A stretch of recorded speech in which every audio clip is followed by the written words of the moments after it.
What's up, wrestling fans? It's Joe Cronin here, and I am joined by another special guest tonight. It is WILDMAN KONGO. He has been wrestling all over the place for, you know what, I don't know how long, but we have him on the phone and we're going to find this stuff out. I've seen you wrestle probably about 20 times, I would say. Okay. You know, mostly with Top Rope, maybe a couple other places randomly throughout the years. The first thing I wanted to ask you is, how long have you been wrestling? 9 years. July made 9 years I've been in wrestling. 9 years. And yeah. So where did you get trained at? Well, I was going to start training in Johnny Rod's in New York City, in Brooklyn, and then I moved to Rhode Island, and then took a few years before I decided to start training, and then I did some research and I found Brutal Bob Evans was about 25 minutes away from my house in Pawtucket. I went, checked it out, signed up. The rest is history. That's awesome, man. What was it? Was Bob like training at a local facility, or like how was it being trained by Bob? He had his own school at the time called Sunset University. Mm-hmm. It was like a regular, mill building. There was a room. I walked in, I heard noises, like people getting body slammed and stuff. I opened the door, there's a ring, and there's people in it. And there was Bob. He had an assistant trainer named Dan Freitas. And he, also Chris Venom, also his real name Sean, but he used to wrestle as Chris Venom, was also a trainer there. Yeah. And I just started training there. And like I said, Bob, I trained with Bob, I want to say 2009, 10, because that's when he closed the school down. But he still came by the schools and worked out and stuff. And then I went with Dan. Dan had a school for a little while in Fall River. Also, it was associated with the Lethal Pro Wrestling Company at the time. So you were training. I don't know if you remember that. I barely do. I sort of do. That was around the time I'd kind of gone family man, like between 2009 and 2013. So like I was out of the loop a little bit around that time. But how long were you training for? Was it like 3 years of training between all this, or? Yeah, about 3. I mean, you never stop training, but I mean, right. I was training. July of 07 is when I started, and until Bob shut down the school, I was like I said, I think it was 2010 or the end of 09. I can't really remember. Yeah. But yeah, I was training with him 3-4 times a week, and then when the school closed, his assistant trainer opened up a little school in Fall River, and I was training there about 2 to 3 times a week. Why did Brutal Bob close the school down? You know? Was it just making money? He wanted to focus on himself and get in better shape and everything, and he did. Yep. And he got himself a job with Ring of Honor at the time, so he wanted to focus on that and get in better shape and all that, and he did. Kudos to him. And then he kept training and whatnot at other schools. Like he had to go to the Lockup every now and then, the New England Pro Wrestling Academy at times. Well, he would even come by the Lethal Pro Academy or whatever the name it was at the time. And he would come once a week and work out with us and just, still mentor us and whatnot. He just didn't have the time at that point in his career to focus on the school himself and everything. So very understandable for him closing the school. What were you watching that got you into I want to go be a wrestler now? What wrestlers like influenced you? What did you see? How did wrestling come into your life? 2 things. Well, my stepfather owned a video store in New York City, like a video rental place. I used to just bring wrestling tapes to the house. And I remember one of the matches I remember I just remember the ending of it was Rocky Johnson and Tony Atlas defeating Adrian Adonis and Dick Murdoch for the tag titles. Yeah. And the place losing their mind. Place is going crazy. And, at the time, as a kid, I didn't know that was the first time an African Black Tag Team won the tag title. So that was even cooler knowing that now. Yeah. But I remember that as a kid, and obviously Hulk Hogan was one of my favorites. And what made me want to be a wrestler was watching Hulk Hogan versus Ultimate Warrior. Yeah, man, that was, dude, I'll never forget that. I was a big Hogan guy. Were you, because I liked the Warrior too, were you disappointed because as a kid, even though I liked the Warrior, I did love the Warrior, but I loved Hulk Hogan, and I was actually disappointed. I was I cried. Yeah, me Hogan too. Lost. I was, I don't know how old is that? I was 6. I was born 84, so. So you were 6 too. You're my age. I was born 84 as well. So yeah, so I remember watching that with my uncle, who was a wrestling fan as well. And we're watching it, and I didn't think he could lose, obviously, and he lost, and I was devastated, you know. Yeah, dude, I'm totally there with you. It's unbelievable, and yeah. So I mean, you watched all the same stuff I saw. You went with me. You were like right as me and you were getting like to be 13 and 14. We were like, oh, maybe this is silly. Like the Attitude Era started, so all of a sudden it became wicked cool. I can remember. I don't know if you remember this, but where I lived, wrestling wasn't really cool. Nobody really watched it. For the most part, I was by myself. But the minute that like the WCW took off, and Hall and Nash showed up, and Hogan went heel, all of a sudden, all my friends were talking about wrestling in WCW, and I was like, where have you guys been? No, I grew up in New York City. And a lot of my friends were wrestling fans, so I didn't have that. Okay. A lot of people were like, I really didn't talk to a lot of people about wrestling. I was kind of the opposite. All my friends kind of like wrestling as well. Yeah. So it was cool. And then there was so much wrestling back then. Yeah. You had WCW was on Saturdays between 6 and 8. Superstar on Sunday, Monday Night Raw, Nitro. It was just a lot of wrestling, so I used to just watch it and then go to school, talk to my friends about it. Yeah, that was so awesome. I feel bad for these kids nowadays. I mean, it's kind of a clique or a niche thing now. If you're in school now and you're a kid and you're like, hey, did you see, so and so, especially if you're into like New Japan or ROH or the Indies and things like that. If you're like, hey, did you see Ibushi on Wednesday night? Nobody knows what you're talking about. Well, it's a little different, but there's so much wrestling. There's so much more wrestling than when we were growing up. That's true, yeah. That there's people that only watch certain things, don't even watch WWE, or vice versa. They only watch WWE. They don't watch like ROH, New Japan, or they don't follow the indies. Right. And I didn't know about the independent scene until I started training. Believe it or not. Wow. Okay. Yeah. I knew there was wrestling. I knew wrestlers came from somewhere. Yeah. Like anything else, but I just didn't know. And then when I started training, that's when I found out about independent wrestling. I think, I learned about it earlier. I started earlier, very early, and I also kind of gave up early, which I didn't give up, but basically, I gave up in probably like 05, 06, and it wasn't like I was giving up because I wasn't good. I was giving up because of I had an issue with an ex-girlfriend, believe it or not. But so I ended, I just basically started drinking, and I just didn't go to wrestling, and before I know it, I was a crazy person. But so yeah, so I blew it there. But with like you said, how big wrestling is on like the internet now, it's like so big on the internet.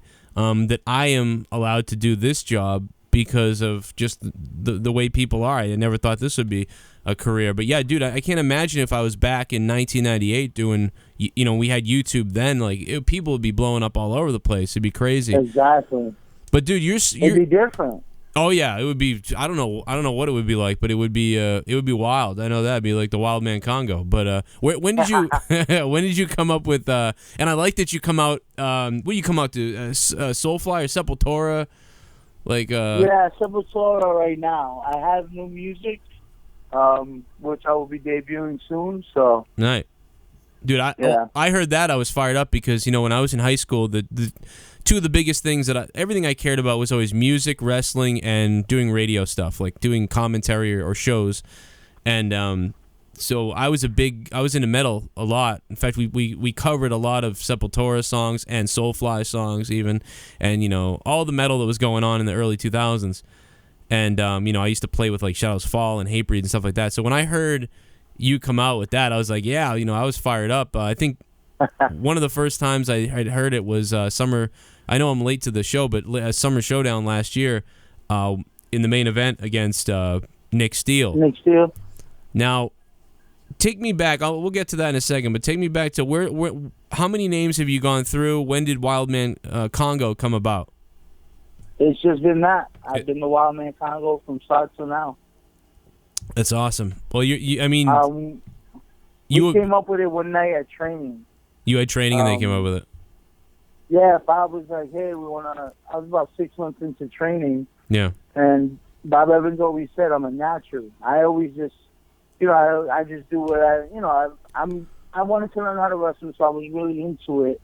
So I was giving it my all, you know? Yeah. So he's like, oh, you know, you're picking it up very well. We want to put you on a show. Yeah. And Bob at the time ran EPW. He had his own promotion as well. Yeah. And so during while I was training, they would make they would joke with me like, "Oh, you're going to be our Savage, our Samoan," and I was like, "I don't think I want to do that." So whatever, I kept training, and then they came up to me like, "Hey, we want to book you on these shows, but we want to try to do that Savage thing we've been talking about, been working on it." And I'm like, "Oh, okay." I was like, "Sure." In my head, I'm like, "This is, you know, I get to finally have my first match. Yeah, whatever, I'll do it." So we were like, "We need a name."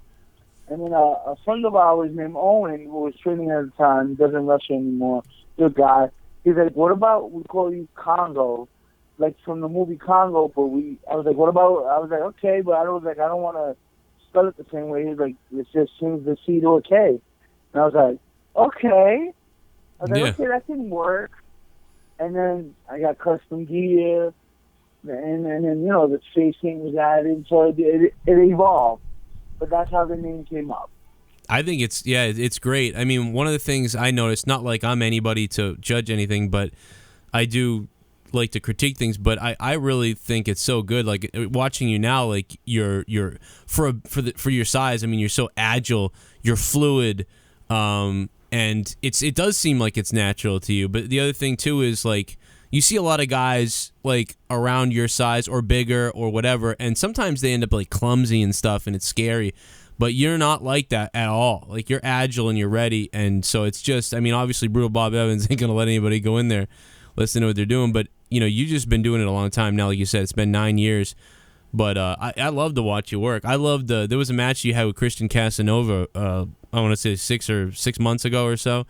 And in Brockton? Yeah, in the Brockton show. Yeah, I like that one. That was fun.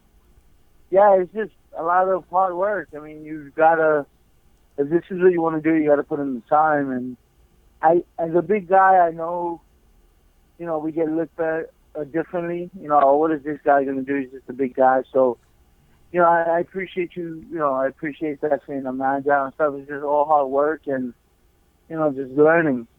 And just trying to be a better me in and out of the ring. You have sparks of intensity that come up in the matches that are enjoyable as well. I think like when I'm watching the matches, you know, some guys don't have that. They move around like bricks sometimes, but you know, you just have these sparks of intensity that are entertaining. So I mean that works. Now you get this WILDMAN Kongo gimmick and you start liking it more, I guess. You know, when do you? What was like your first? Do you remember like your first match when you stepped in there and it was like, wow, this is my first match, and you just kind of told me about that setup. But so you had the name WILDMAN Kongo, and then you went into your first match with that name, with the gimmick, ready to go. Yes, but it was just Kongo when I first started. Kongo, okay. And my first match was with one of my best friends in life right now. He's become a brother to me, Nick Westgate. Nick Westgate. Oh, okay. I love Nick. That's cool. I didn't know you guys were that close. We trained together at Bob's. So okay. We were close. But it was against him. You might have to go. You might have to go stick up for Nick Westgate soon because he keeps wrestling Brian Malonis, and I mean, like it's like crazy what they're doing to him. But yeah, it was supposed to be a 3-minute match. It ended up being a minute and a half. We just rushed through everything. And I didn't have any face paint. I just had a generic singlet because I didn't get the gear in yet for my very first match. Right. But but it was a minute and a half. It was in Westerly, Rhode Island, and I want to say it was in December. Excuse me, December or November of '07. I think it was December, and then it just went on from there. That's cool, man. That's awesome. So then from there, that's it. You're off to the races. You're Bob put me. He made me his champ for almost 2 years after that. And he put me with one of his top baby faces, and I just worked. And I listened for the most part, and then little by little, I started coming up with ideas, and I started getting more comfortable in the ring, Yeah. That's awesome. I mean, when was your first, when was the first time you had a match that was like, wow, like you felt like that was awesome. The crowd was fired up for that. Like that was a good match. Cool. Let me see here. Probably the last man standing match I had. I can't remember. I know I was in Connecticut. Mm-hmm. I want to say it was Killingly. It was like a 3-day weekend thing. We did Plymouth Town Hall in Plymouth, Mass, which was a beautiful venue. Killingly, I rushed. Did I rush? I think I rushed Lawler that weekend as well. But it was before that. It was me and Dan Freitas had a last man standing match, and I saw it was at that time. I was like a year in. I was the fans reacting to me, and then me getting my ass beat, and then him getting selling for me. They were all into it, so I thought that was awesome. Like it was. I'd never, it's a weird feeling when you're in there and you can hear, I can't think of the word right now, but you get this rush. Yeah. When you hear the people either boo you or cheer for you while you're doing what you're doing in the ring. Yeah. It's this weird feeling that, you don't feel anything. You're just feeding off the crowd. It's one of the weirdest things ever. I probably some people that are not performers, and I don't mean just wrestling, I mean performers, musicians, poets, whatever. When the crowd is into it, you just feel this energy that you feel like you can do anything. It is. I know exactly what you're talking about. Being someone, I played a lot of shows as a musician, and I've wrestled, live 30 times probably. And yeah, it's like I used to call it the sweet spot. I was like, oh, we just hit it. I could feel that. It's almost like a calm, but a rush happens, and it's just, yeah, dude. There is nothing like it. When people talk about it, the wrestlers talk about it. Everybody, in interviews and things, they talk about that adrenaline rush, that feeling that it's like you're addicted to it, and it's true. You get it. I mean, I get it when I'm announcing you guys now. Like when I'm down there doing commentary, like I start getting that rush, even though I'm not even in the match, and I feel it like with what's going on because I'm looking at the crowd and I'm hearing the crowd and I'm watching what you're trying to do, and I feel a weird. I don't feel quite the same as if I was in the ring, but I feel, I feel something about it, and I get excited. Right. No, that's the feeling. I guess. I think that's the feeling that keeps us doing what we're doing. You're right. Right. Yeah. Because do you do other work and then wrestle? Yes, I do have a regular 9 to 5 and all that and stuff. So yeah, it's amazing. It's part of the gig. It part is of the gig. So it is. I talked to Mick Foley. He said, some of the best guys he ever met still doing the Weekend Warrior thing recently. I talked to Mick Foley, and he was he mistaken me for thinking I was still doing it, but he was talking about his people that did it. Some of the happiest guys are those guys, no doubt. But obviously you always want to take that at some point, that launch or that step. Now, when was the first time that you, when did you work with somebody that you were like, holy crap, I'm working with this guy? It was probably Lawler in the summer of '08. I got to work Jerry King Lawler in Stoneham, Massachusetts. And I didn't think it was going to be no crazy match or anything, but it was like, holy shit. Yeah. Jerry King Lawler. Like, wow. Did he? Like, this is crazy. That is wild. Dustin Starr, if you're listening, poor Dustin Starr gets to wrestle him all the time. Did you ever wrestle Dustin Starr? No. Okay. Well, he's a friend of the show. He's down in Memphis, so he wrestles Jerry like all the time. I bet. I mean, he's one of the easiest wrestlers I've ever wrestled with. That's cool. It's just listen to Jerry, throw your ideas, and that's it, and you go from there.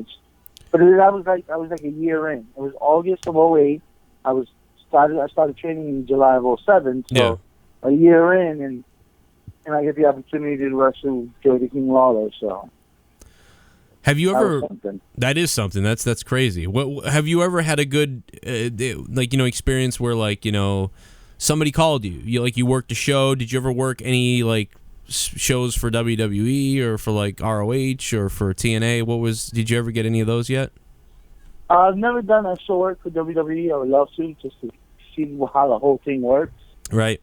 I've done several dark matches for Ring of Honor. I wrestled I was in the 2014 Top Prospect Tournament for Ring of Honor. Right. Nothing for TNA. I've had officials from TNA watch me wrestle. At the time, Terry Taylor was down doing a seminar for Bob, and I worked that evening. And that's when he worked for TNA at the time. And he's like, "Would you come down to Florida if I got you a trial or something?" I was like, "Absolutely." But we exchanged emails a few times, and nothing came of it, so that's fine. But I wrestled for Ring of Honor on TV, dark matches.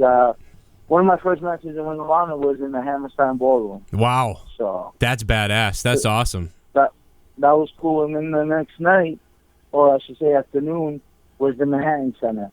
So that's so cool, man. That's awesome. And to grow up there too. I mean, my buddy JD's from over there in right. That was something. And then I had my brothers in the audience and everything, so that was cool. That's cool. Yeah, that is awesome. Well, if Mike Bennett's listening, I mean, obviously the Moose just turned on Bennett tonight, so maybe you need to make a call to Kongo to come over there and kick Moose's ass. I'm only a phone call away. Only a phone call. I've wrestled Moose before. That's right. Bring it on. He knows Moose better than anyone. Let's go. Let's bring it on, Bennett. You know what I'm talking about. I'm gonna send this to Bennett later. It's a good idea. You need Kongo, all right? You called up the reinforcements, all right? Old school. Matt. There you go. I'm down for that. No doubt. I mean, it would be great to see you down there. I think you should be there somewhere. It's the crossroads right now where it's people are looking right now. The TNA's looking. These other people are looking. All the independent wrestlers to me are trying to be on their game because these companies right now are hiring. They're looking for people. WWE's looking at more people than I think they've ever looked at. I feel like TNA's looking at so many different people. But yet they have to be careful. But even if you don't get anything with TNA or WWE, or you can still make money doing this. That was my next. You see it with so many other wrestlers doing it. Yeah. That don't have contracts. They're making a living off of this, and that's what most of us want to do is make a living off professional wrestling. Well, some of them don't want to go anywhere because you're just killing it. Dude, I mean, I would compare it to music, the music industry now. I know so many bands, it's just, hey, put up our own YouTube, put up our own website, sell our own merchandise, and we're done. I mean, that's it. I mean, I'm on ProWrestlingTees.com. Everybody knows that, all my listeners. Well, guess what? I believe, are you on Pro Wrestling Tees too? Yes, I am. And is it, wait a minute, what's the shirt say? There's a couple shirts. Okay. I have the Ruler of the World shirt. Yep. My Can You Survive the Concrete Jungle shirt. Uh-huh. Kongo's Goon Squad. That is the one that I'm looking at, Kongo, because I'll tell you why. I got a co-host who calls all the wrestling fans out there that get a little ridiculous, calls them goons. Calls them goons. So I want everyone to take a look at this shirt right now. I'm putting it on the show right now. Kongo's Goon Squad, dude. Kongo's Goon Squad. So JD from New York, if you're listening to this, you got to check this out. I'll even see if maybe JD will upload this interview on his channel. This would be great. Kongo's Goon Squad. I like that one. I have that shirt, and then I have the original Kongo shirt, which is the one that says Fear Kongo. It has my face and a snarling gorilla half and half. Now, I want people to be able to get familiar with you. Where are you currently going to be wrestling? Because I mean, like, are you going to be going to New York? I know you're in Boston. This weekend I'll be in Paulsboro, New Jersey. I'm wrestling at the world famous Monster Factory, also known as the MFPW now. Holy shit! Yeah. Oh yeah. It used to be like that green looking, the Monster Factory, right? Yep. They have a great facility there, and they also do shows. This weekend, this Saturday, is free admission. It's like a fan appreciation thing. Is this the thing that is this the top rope thing? No, this is the Monster Factory. Oh, they're doing the show it's this Saturday. You won't be at the top rope show. Next Saturday, no, I will be in Pennsylvania because I'm wrestling for NWA Northeast. Nice. Okay, NWA Northeast. Yeah, I'm wrestling the heavyweight champion BJ Walker. This Rock wannabe guy. Right. He wants to be like The Rock, so. Wants to be The Rock. You know, that's next Saturday. That's the same day as the top rope show that you're talking about. I was thinking of the third. The top rope is this Saturday, and then next week as well.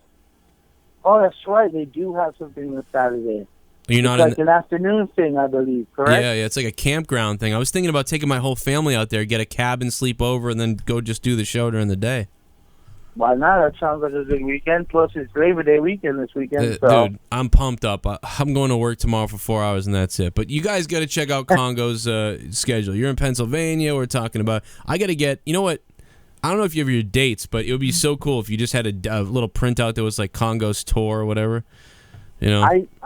I'm going to Seattle next month, Vancouver, Oregon. Wow. Then I'll be.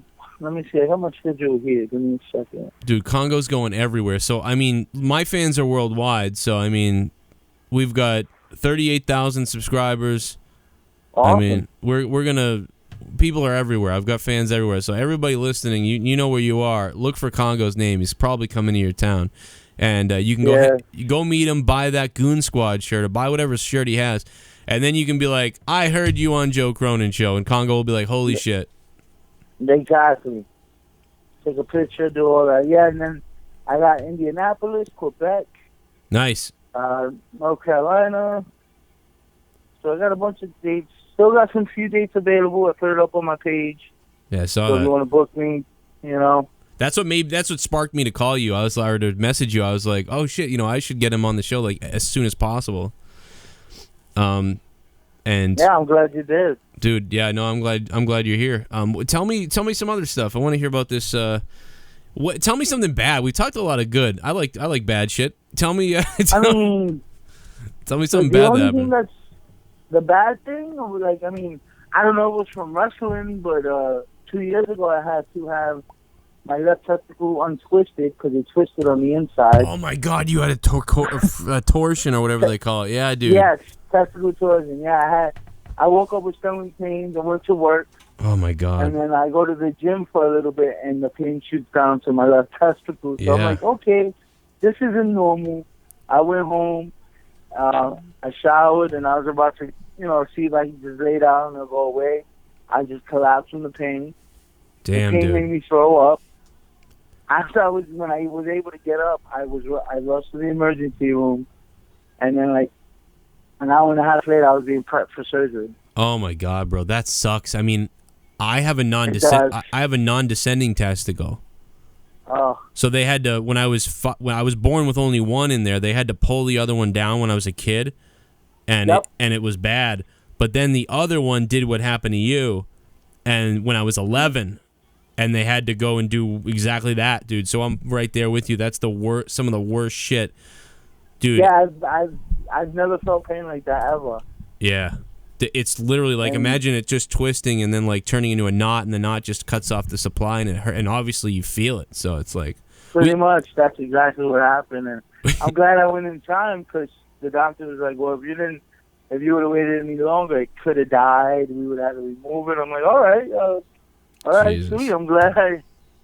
But yeah, I remember it was July 2nd, so it was the 4th of July weekend, and I was just in bed the whole weekend. That sucks. That's unbelievable. I'm glad you got it caught though. But yeah, dude, that's awful. That is the worst thing that's ever happened. Did you ever? How about I'm wrestling? Trying to think what else. Yeah, Well, I mean, maybe.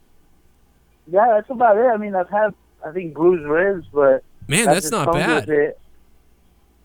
That's not You bad. know, I it mean, just, like, I mean, dude, that testicle thing tops it all off. But I mean, like, normally you hear, like, dude, I broke my ankle, I fell out of the ring, and this happened. Like, I mean, you know, I've actually never broken anything either. But it's like, yeah, dude. Normally, when I ask a guy who's been wrestling 10 years, I mean, there's some screwed up shit that happens. But yeah, that's, I mean, that just goes right to your. I mean, you look flexible and stuff in there. So yeah, very lucky. I'm knocking on wood just to make sure I keep the luck. And yeah, I dude. haven't had anything. I mean, that one time at top rope where the middle rope broke on me. I Oh don't my know if you were God. there. That was going to be my next thing. I was actually supposed to call that show. I didn't make it to that. That was I called the show before it and after it, and I wasn't there, and I saw the video of that, and I was like, holy shit, dude, he could have been hurt. That plus, Yeah. they don't put any pads outside the ring there in Fall River. It's just a wooden floor, hit your head. That wasn't the part that hurt. It was my ankle hitting the guardrail that hurt. Oh, I okay. thought I broke my ankle, but I didn't, thank God.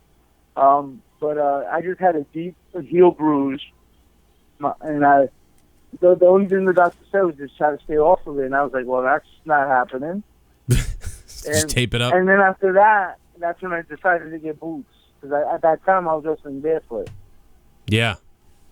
Oh, that's right. And That's right. That made me say it's time for boots. That's great. That's so bizarre. Yeah, I didn't even notice that. I should watch the video because I guess your ankle slams into the steel after you roll over. Yeah, I just fly out and then boom, my ankle hits the guardrail, and then I just get back up and finish the match because we don't know any better. Yeah. You know, Oh yeah, the sometimes as adrenaline. wrestling, we don't think that well. We just go. Yeah, Crazy. dude. That is crazy. And that's scary. It's weird when a rope breaks like that. That's crazy. Have you ever broken a rope before? No, it was the first time and the only time so far Yeah. that it's happened. You know. It was something. It was as I'm going and I hear the snap and I'm like, oh, so and in my head I'm like, holy shit, tuck your head and just go.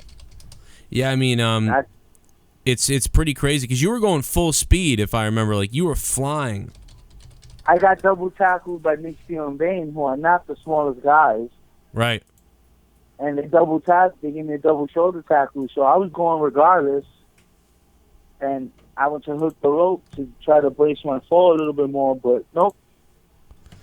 The rope snapped, completely just snapped, and I just went flying. I'm actually pulling it up right now for everybody to see. I've got the video here. Yeah, it's on YouTube. That's right. Yeah, it's up here. It's on Top Rope Promotions, guys. You guys should go over there and subscribe to them too, because you'll get to hear me calling matches, and you get to see Kongo, and you get to see everything that goes down. I think that was the event before me and Nick Steele at Summer Showdown, I believe. Yes, I believe it is. That's true. That was the whole setup to that, no doubt about it. Now, you guys had a pretty good war at that time that night. There you go. Oh my God, dude! You could have. Oh my God, it's just so good how you landed. Unbelievable. But you guys had a good war that night. It was really it was like a beatdown. You guys went into the crowd. It was a good main event to the show. How was that match for you? It was awesome. I the outcome I would love to change, but that's that's a different story. But the match and the build up was awesome. Me and Nick, I have so much respect for Nick Steele. I met Nick Steele when I first started. Right. Briefly, he would do some of the same shows as us with Bob, and he never was mean to me or anything. But I just knew that, you had to not earn his respect, but you had to show him that, you're legit. Right. Like you're not here to just play wrestler; that you're a wrestler. And so I think after a couple years, and then we finally meet at Top Rope, we just decided to he realized that, I wasn't just some guy trying to be a play wrestler or whatever. So, yeah, we decided that we were gonna have this, this whatever you want to call it, war. I just call it a good old fight. That's just, and it was awesome. I think that night was just something we wanted. Plus, that night was the night Piper passed away. That day. Yeah, that was a weird, dude. I'll never forget Ric Flair, dude. He had to sit there and sign all those autographs in between getting phone calls. It was awful. Yep, I remember that. But you have that, the biggest show of the summer for Top Rope, and the build-up was so awesome to it that me and him owed it to ourselves and everyone that was involved in the build-up to go out there and try to put on the best match. And I appreciate you saying you liked the match and you thought it was good. And me and Nick felt we crushed it that evening. So yeah, no doubt about it. The people loved it. It was a tough one because you guys kept it going because it was so hot in that building. And I want to say that, dude, Mike Bennett, the Kingdom guys, and Biff Busick and Teddy Goods. I mean, it was so hot, and that match was so long. Those people just like sweated but out. It was too good. They did sweat. I mean, and kudos to the Top Rope fans. They stood for the whole event. Right. And this is why we love the PAL Hall. But it was also two different types of matches. Right. You know, it was two good matches, but it was completely opposite. Oh yeah. And I think people, because of the build-up, the fans wanted to see that. Like, they wanted to see how this ended. You know? And I got to tell you, like, I don't know. I mean, I know you wrestle all over the place right now, obviously. And, guys, I recommend you go follow WILDMAN KONGO on Twitter. What the hell's your Twitter account? WILDMAN_Kongo. WILDMAN_Kongo. Yeah, that's right. Follow him on Twitter. Go, if you're listening to this still, hit up Kongo on Twitter. Go follow him and say Joe Cronin sent you. And go listen to it. WILDMAN KONGO on Twitter, guys. Go follow him.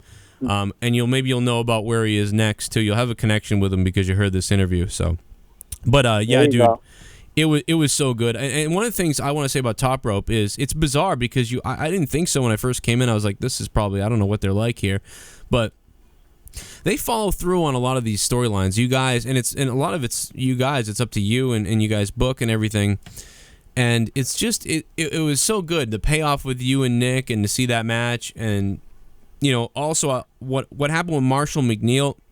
Marshall McNeil was getting under everybody's skin, and I think he kind of got paid back. I think it was maybe at the fair, the Rochester Fair last year after Summer Showdown, and I felt so gratified calling that when he finally got.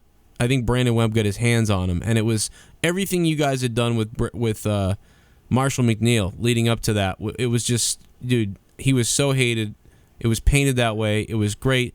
And when this is independent wrestling and you guys are carrying storylines, I mean, dare I say, better than the storylines that WWE has now. WWE has great wrestlers now and great things. And I think TNA now has great stories or is starting to build good stories. But, you know, some of the stories in Top Rope have been better than some of the other stuff I've seen. I've been more intense about that. It's kind of amazing. I mean, the storylines, I think, help us with the matches and help us try to create moments and stuff for us and the fans as well. Yeah. Because as everyone remembers, wrestling, everyone got into wrestling for not because maybe they saw a move but let's take for instance, for me, watching Hulk Hogan Warrior face to face at WrestleMania, and as a 6-year-old kid, you're like, holy crap, who's gonna win? I don't know if Hogan can beat him or vice versa. For other people, for Mick Foley, like him, it's seeing Jimmy Snuka jump off the top of the cage. Right.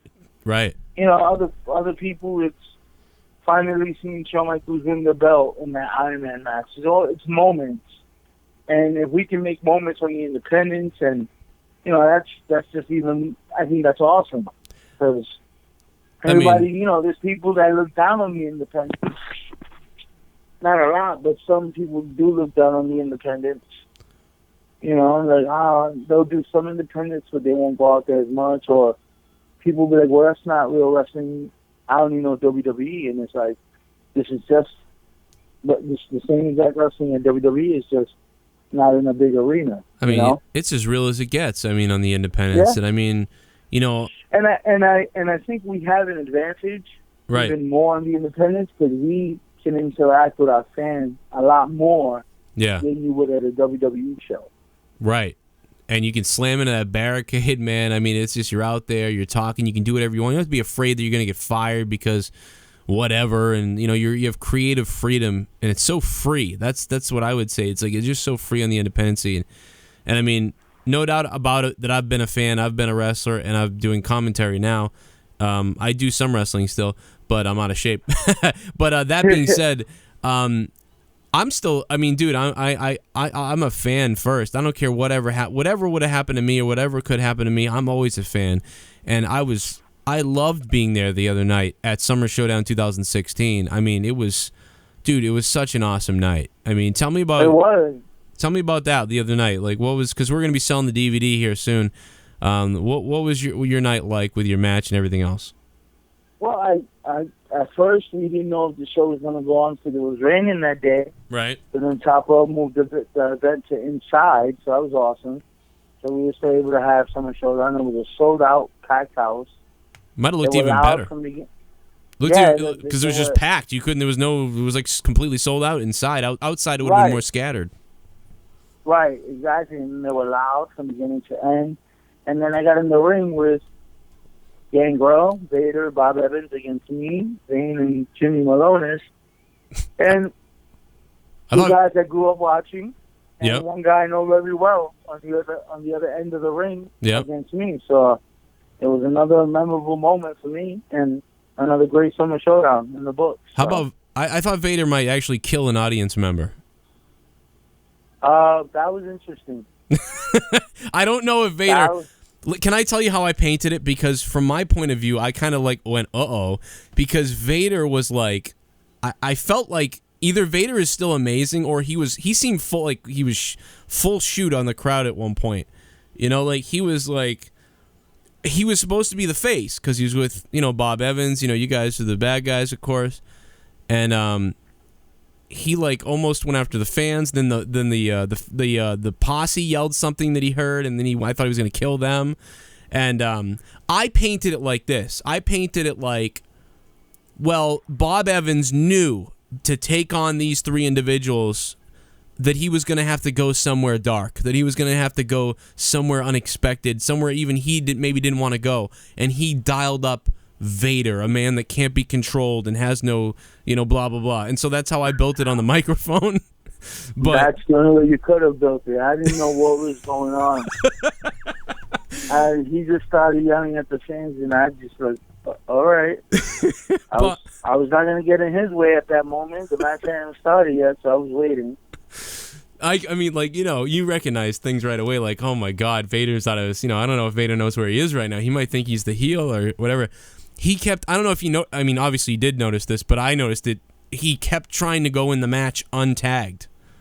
Yeah, he did come in, and he started beating on me. I remember that. Now, when he came in to beat on you, I wasn't sure if that was something that was supposed to happen or not, because that actually, he beat you up a little bit and then almost tried to give Nico a reprieve, So I said, on the microphone, I said, you see that? Vader's smart because he went over there and he knows he's not supposed to be in there, but he tried to do anything he could because he knew Nico was going to lose if he didn't. So Vader still has the wits about him, and like that's what I was saying, but really I think he just went rogue. Yeah, I'm beating up Gangrel, and I look up and here comes Vader, and I was like, oh crap. So I just tried to cover up as much as I could. While he was beating on me, and then he just left, and I was like... The best was at the end. Bob had to... he was supposed to actually tag in, and Vader never tagged. He just started getting in the ring, so Bob went over and slapped him. I don't know, like he slapped him to make the tag, but it was like... I think I was on the outside of the ring at that point. Okay. Did you... I was on the ground. What was he like when you were there? Did you get to talk to him at all? Was he like... What was that like? I talked to him a little bit, not much, but he was a nice gentleman, in the locker room, the brief conversation we had. Yeah. And then we went out there, and it wasn't that nice old man I talked to for a few minutes. He wanted to eat somebody. He should have been on your team. You guys should have called up Vader, because like he was crazy. He would have been good. You would have won. He would have Vader bombed Bob or something. We should have put Vader on our team. I don't know. Did you see what happened to Frankie at the end? Because I mean, he Vader bombed Frankie. And then he seemed like he was like, oh shit, I landed on your head. But then like after a second, he like got crazy with Frankie. Once the match was over, I just pulled Frank out and asked if he was fine. He said, I'm okay. And we just walked to the back. But, yeah, I didn't see it again. I just saw when I heard the bell ring, I was like, damn. I looked up. They got the 3 count. So I just pulled Vane out and we tried to walk to the back. Let Vader have his moment. I don't want to get beat up anymore. No, get out of there. Gangrel was great, too. Vader he was awesome. Vader hit us with his mask. Gangrel left his chalice. Oh, yeah, he threw his mask out at us. It was great. Oh. It smelled terribly. Did it? Yeah. Well, I had Kenny Bolin and Vince Russo on the other day talking about Vader's mask always smelling, so. I don't know. How do you wash that? I don't know. I mean, I get if you do wash you it. Do you wash it like with regular laundry? I assume that's leather, isn't it? It's leather. I mean, if he washes it, it's gonna crack if you keep washing it, right? So I mean, you just gotta spray it, I guess. I don't know. I don't know. I mean, don't people wash their leather jackets or take it to the cleaners or something? Vader doesn't, from what I hear, but I didn't smell the mask, so. Well, that's good. Oh, at least you didn't smell it. I did. So, guys, this will be on DVD soon. Summer Showdown 2016. Want to take a quick second to just let everybody know that WWE Wrestling Crate. I mean, there's a wrestling crate for WWE now, not just the other ones. It's called Slam Crate.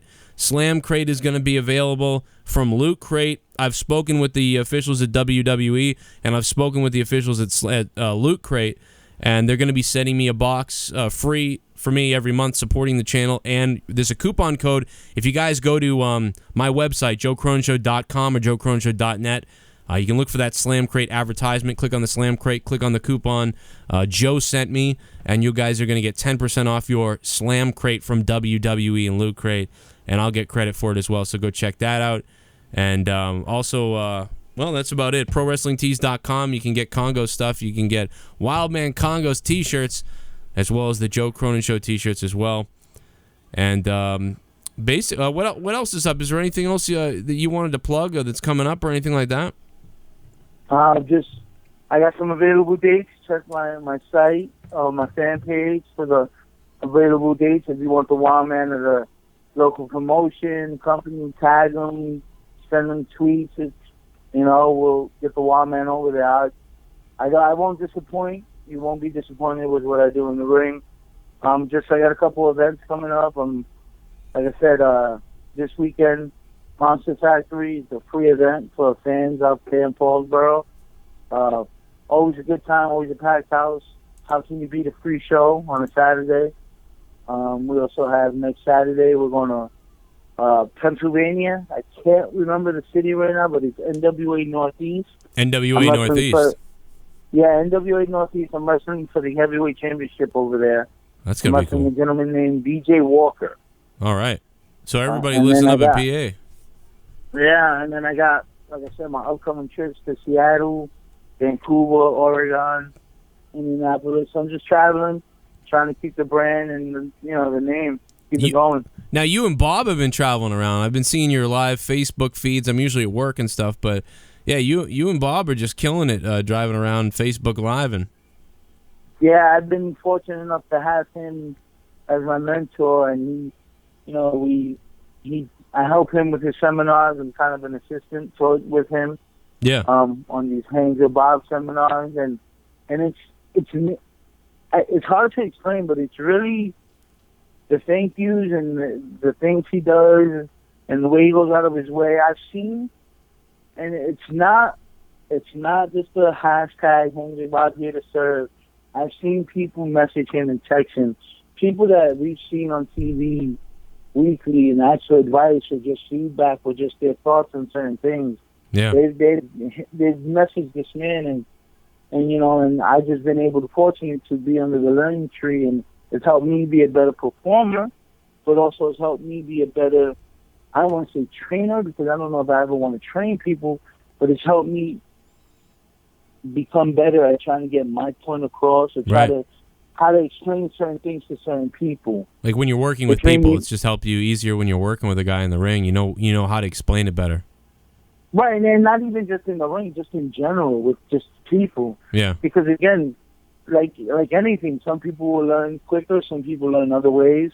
Like me, I'm a hands-on learner. You show me, you can tell me how to do it. Yeah. Over and over. But if you show me how to do it, if you do it yourself and I watch you, I learn better that way. Right. And then let me try it, and then if I mess up, I learn that way by my mistakes or whatever. I'm more of that hands-on type of learning. Other people are not. But hanging out with Bob and watching him talk to different types of people and all that, and help me, with that. And it's just been so fun. Again, we've been traveling. We were just in Quebec a couple weeks ago. We're supposed to go back in November. It's been fun, like traveling, seeing different promotions, different places, city, states. I never thought I'd be going to Seattle.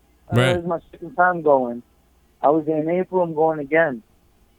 Dude, I'm jealous of you, man. That's awesome. I love that style. I love that circus sort of style. You just get up and go, and where's the next stop? Yeah, that hashtag do the drives is not. It's not just a hashtag. We've driven to Michigan, Tennessee, Atlanta, North Carolina. We've driven to all these places just for work and business and networking. Networking is a huge thing in professional wrestling. Yeah, absolutely.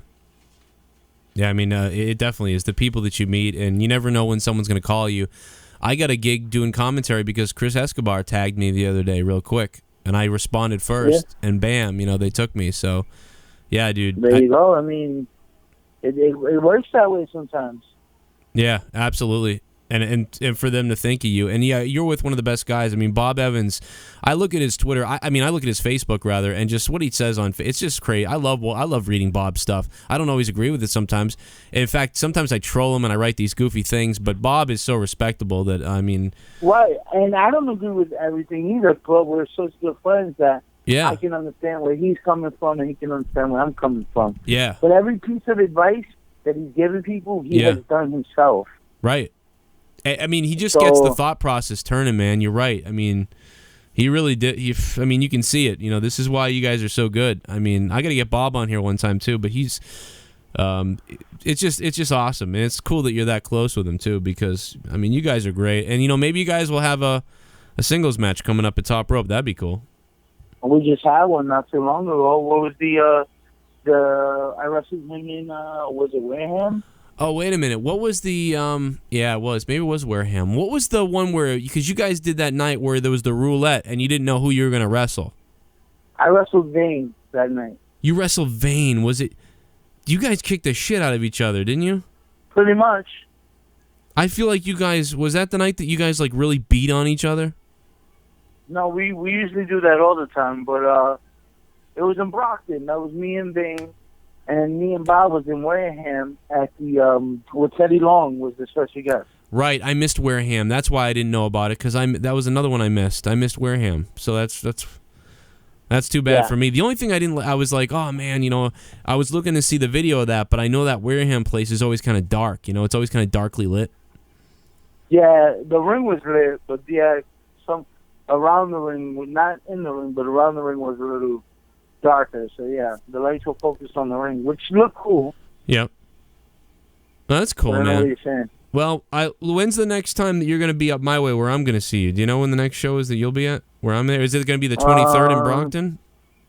I'm not going to be at the next Top Rope event. I will be the 23rd. 23rd in Brockton. All right, cool. No, not for Brockton. I'll be in Maynard, Mass. Oh, Maynard. So you'll be somewhere else. Yeah, I'll be, Bob's doing his EPW show again. Oh, geez, I keep missing all your shows. We're doing that one, and then I don't know when the next one after that is for Top Rope, so. Well, we'll see what I'm assuming I'll probably be at that one after the 23rd. All right, cool. Well, most likely. I'll look for you then. I mean, that's cool, Maynard, dude. I'm trying to get a house still, and I want to move to Maynard, so that'd be nice. It's nice. I haven't been around there that much. I've been there twice, and it's for shows. Cool. Well, dude, I'm going to let you go. I'm going to let... I love having you on. I got to have you on again at some point. There's so much probably more to talk about on the road and stuff like that, and I do want to get you back on. Absolutely. It was a pleasure speaking with you. Thank you for having me. Thank you, man. This is Wildman Kongo. Go check him out on Twitter, Wildman_Kongo, and on Facebook. What's the Facebook like page? How can they go like? You just look up Wildman Kongo? Same thing, Wildman Kongo. Bam. Go on there, like the page. You'll see all his events, where he's going to be. And, dude, go hang out with Kongo. Dude, you know, one thing before you go real quick. One of my favorite moments with you, and it pisses me off because it actually got deleted, was, do you remember the night when, like, I think it was Vinny Marseglia and everybody was like, you guys were fighting everywhere? Do you remember that night when there was like a brawl everywhere? Were you there for that?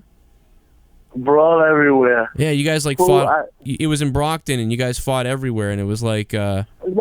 Yes, the 6-man. Dude, I don't remember which one you did, but it was so funny because somebody walked by. I think it was you walked by first, maybe, or somebody walked by first, and they grabbed my drink and they drank it. And I said in the microphone, I go, I forget if it was you or Vinny. I think I said, Kongo just took my beer, or he took my water, whatever it was.